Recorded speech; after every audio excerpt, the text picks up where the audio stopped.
Forgive me,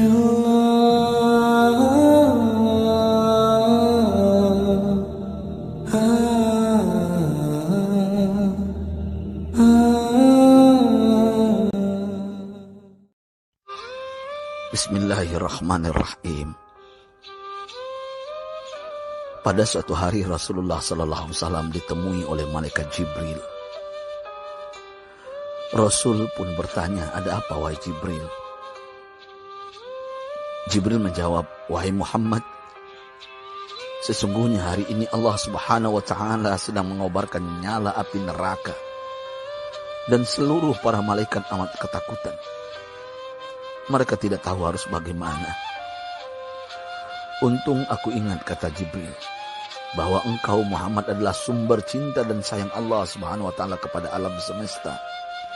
Dengan alasan itu aku kesini, bertabaruk mengambil berkah dengan cinta Allah kepada dirimu, ya Rasulullah, ya Muhammad."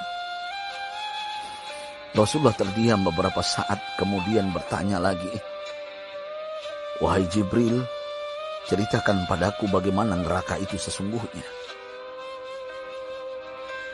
Jibril menjawab, "Wahai Muhammad, neraka itu bagaikan lubang-lubang yang terdiri dari 7 tingkat. Jarak antara satu lubang dengan yang lain ialah perjalanan 70 tahun. Lubang paling bawah adalah lubang yang paling panas." Nabi SAW meneruskan pertanyaannya, "Lalu siapakah penghuni lubang-lubang neraka itu wahai Jibril? Sampaikan kepadaku Jibril." Jibril menjawab, "Lubang yang paling bawah diciptakan untuk orang-orang munafik. Lubang yang berikutnya untuk penyembah berhala. Lalu untuk penyembah bintang dan matahari." Jibril terus menerangkan penghuni tingkatan neraka hingga lubang yang kelima, tempat umat Yahudi, dan yang keenam dihuni oleh umat Nasrani. Setelah menjelaskan penghuni 6 tingkatan neraka, Jibril diam cukup lama. Rasulullah SAW penasaran dan bertanya kepada Jibril, "Wahai Jibril, siapakah penghuni neraka yang ke-7?" Jibril diam saja tidak menjawab. Rasulullah SAW mengulangi pertanyaannya, tapi Jibril tetap diam. Rasulullah tambah penasaran dan mendesak Jibril agar dijawab pertanyaannya. Akhirnya Jibril pun berkata, "Umatmu wahai Muhammad, mereka itu para pelaku dosa besar di kalangan umatmu, yang dimana sampai mereka mati belum sempat bertaubat." Mendengar jawaban Jibril, Rasulullah langsung jatuh pingsan. Jibril merangkulnya dan meletakkan tubuh baginda di atas pangkuannya. Tak berapa lama Rasulullah SAW sadar dan langsung menangis bersimbah air mata dengan terisak-isak. Rasulullah mempertegas pertanyaannya, "Wahai Jibril,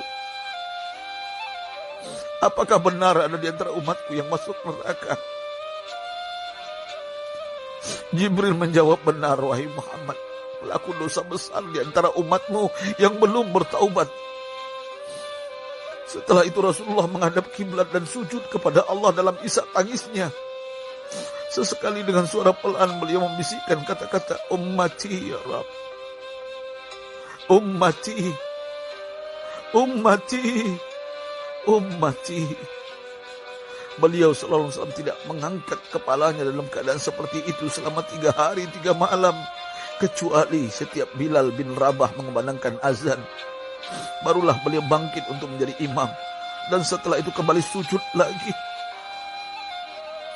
Pada hari ketiga Abu Bakar menyadari hal ini, beliau mengetuk pintu Rasulullah dan mengucapkan salam 3 kali namun tidak terdengar jawaban. Abu Bakar sedih dan berseru di hadapan pintu Nabi besar Muhammad SAW, "Apakah ada jalan untuk masuk ke rumahmu ya Rasulullah?"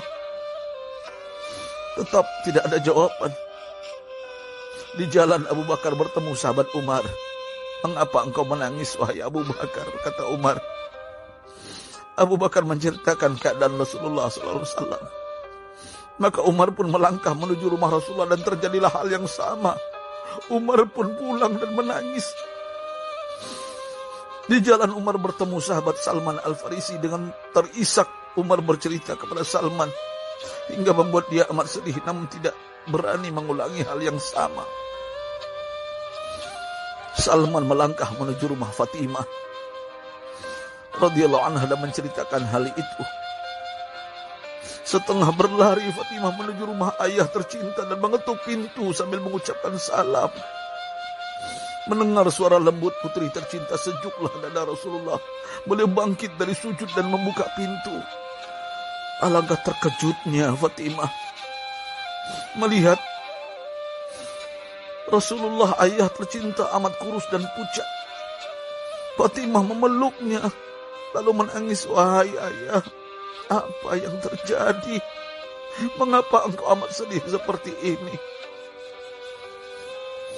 Rasulullah kembali menangis dan berkata dengan suara lirih, "Wahai Fatimah, belahan jiwaku, bagaimana mungkin aku tidak sedih sedangkan Jibril mengatakan akan ada kelak umatku yang akan masuk neraka." Subhanallah, betapa besar cinta Rasulullah kepada kita umatnya. Sahabatku, Rasulullah mencintai kita. Antaman ma'aman ahbabta, engkau akan berkumpul dengan orang yang kau cintai. Mari kita mencintai baginda Nabi besar Muhammad SAW yang mencintai kita umat yang tidak rela kita masuk neraka.